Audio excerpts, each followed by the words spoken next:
Hello, good evening. Hello. Hi, Chris. Magandang gabi sa'yo. Hi. Hi. Ay, arte. Wala. Ayan. Nakapahan tuloy ako. Kala ko baliw ka. Kinatawa ka ng tawa eh. Kasi ganun talaga. Ganun talaga. Alright, Chris. Yes. Main ka na? Oo, kanina. Anong ginagawa sa buhay? Nag-aaral.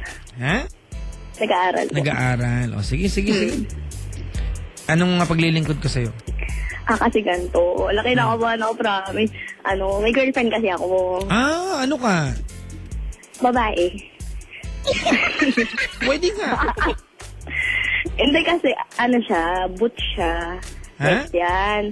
Pero ang tag dito, malambot kasi siya eh. Tapos medyo babae manamit. Pero ayaw niya sa lalaki, ako lang gusto. Ganon. Opo. Sino tibo sa inyo? Siya. Ikaw hindi? Hindi. Ba't ganon? Pag lalaki pumatol sa bading, sabi, bading daw kami. Pero pag sabi sa amin, pag lalaki pumatol sa bading, bading daw. Ay, pero hindi pag totoo yun. babae pumatol sa tibo, hindi naman tibo. Ganun pala. Unfair. Oo nga. Ba't nga ba ganun? Ewan ko. Siguro nga, ako tibo. Ba't ako? Hala. Hindi, sige. Biro lang. Kwento. Anong problema niyong dalawa? Magdadalawang taon na kami.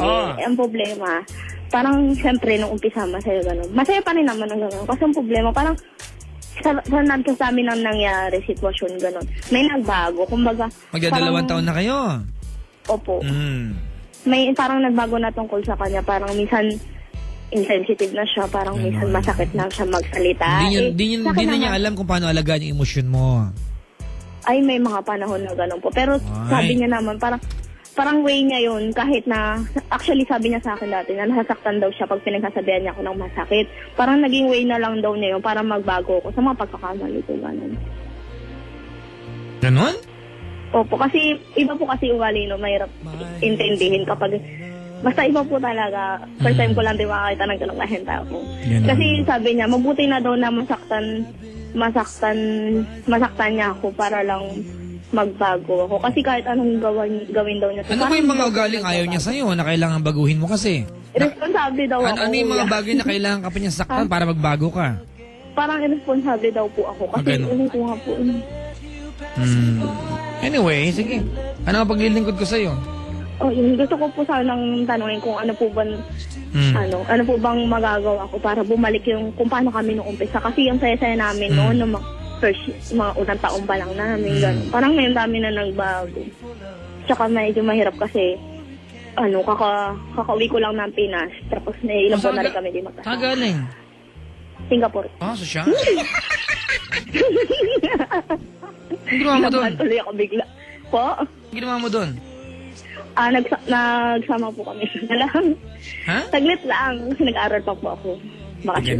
Sige, ano yung exact na tanong mo sa akin? Yun, paano po kaya yung gagawin ko para yung mabalik kami sa umpisa? Kung paano yung fresh pa kami noon. Fresh bat. Simple lang naman. Di mag-effort ka. Totally ko yung nakakapansin na hindi na maganda yung takbo na relasyon. Ituro mo sa kanya yung paraan na dapat niyang gawin. Diba? Para at least maalagaan ka niya. Kasi may mga baka naman kasi itong mga bagay na ito yung mga hindi naman kalakihan para nakakapanakit na sa'yo. Tignan mo rin, baka naman hindi naman talaga siya insensitive. Ikaw lang yung masyadong sensitive. Baka, di ba? Baka lang, baka. Hindi ko kasi alam yung buong kwento, di ba? Hindi mo naman kaya kwento ng buong ngayon, di ba? Pero ang alam ko lang, nagmamahalan pa rin kayo. Di ba? Opo, sobra. Mahal ka niya. Saka yun nga. Opo. Mahal mo siya. Nakakatuwaan ito, legal po kami both sides. Kasi darating yung pagkakataon talaga na may ganyan sa relasyon eh. Opo. Di ba? Saka pwede po, may isa pa pong tanong. Ano pa? Kasi parang, kasi siya, di ba? Parang noon kasi simple lang siya. Ngayon parang, ina-appreciate ko sa kanya na, ito mas bagay sa'yo, ito mas maayos. Tignan, kumbaga. Maayos naman siya, pero parang, parang nabebetan niya na yung damit babae. Parang warla naman ako, kasi nakakainis. Kasi parang sabi nila, warla, parang nabebetan niya yung mas magandang pandamit babae. Parang sabi ng iba, maganda pa daw siya sa akin. Nainis ako. Parang parang natapakan yung pagkababae ko. Kasi syempre, kasi ang problema ko, pag sa kanya kasi, mapababae, mapalalaki, nagkakagusto sa kanya. Ang ganda kasi ni bakla ewan ko ba? So insecure ka sa sarili mong girlfriend? Hindi. Oh my God, hindi. Ewan ko kung anong right term doon, pero ganun yung naramdam ko na parang parang lagi insecure na lang. ka nga. Ganun ba yun? Hindi ko matanggap Yung adik.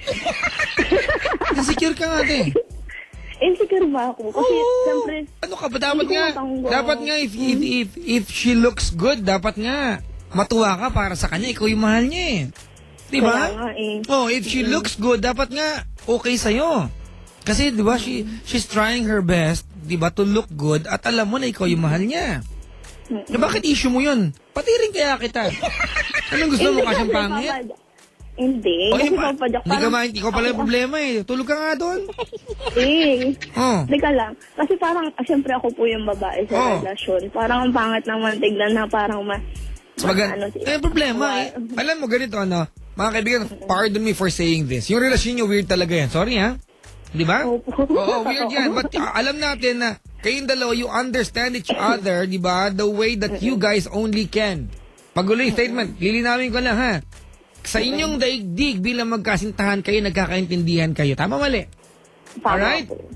Hindi na sana issue pa kung mas maganda siyang manamit kesa sa'yo. Hindi na sana issue pa, di ba? Kung mas maganda siya kesa sa'yo. Bakit issue yun? Diba? Ewan ko. Nakakainis. Nag-girlfriend ka ng kapwa babae, tapos parang gusto mas pangit sa'yo. Ay, adik. Yakan mo na, ay, di ba ang irapaw? Tatangatin ko na akong, day! Nakakaloka ka. Alright, ganito. Kung nakahanda ba siya, anong gusto mo sabihin sa kanya? Nasa malayo po siya. Halimbawa. Sige, 19 months na kami. Bukas. Anong tawagan nyo? Tawag ko sa kanya, Labi Dudes, kaso naiinis siya eh. Sige. Dali, go, Labi Dudes. Labi Dudes. Oh my God! Nakakaya, basta, carry lang nga, malapit ka jumuwi. More traveling, more fun. Go, go, go. Yun lang po. May ganyan.